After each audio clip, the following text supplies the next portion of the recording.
السلام علیکم ورحمۃ اللہ وبرکاتہ۔ حضور، میرا سوال یہ ہے کہ اگر پانی کی ٹینکی میں سانپ گر جائے اور اسے زندہ نکال لیا جائے تو کیا وہ پانی استعمال کیا جا سکتا ہے یا نہیں؟ جواب عنایت فرما کر مشکور و ممنون فرمائیں گے۔ جزاک اللہ عز وجل۔ السلام علیکم ورحمۃ اللہ وبرکاتہ۔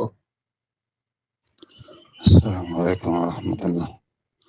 جی، عموماً سانپ کے جسم پر پلیدی نہیں ہوتی، تو سانپ ٹینکی میں گر گیا، زندہ باہر نکلا تو ٹینکی پلید نہیں۔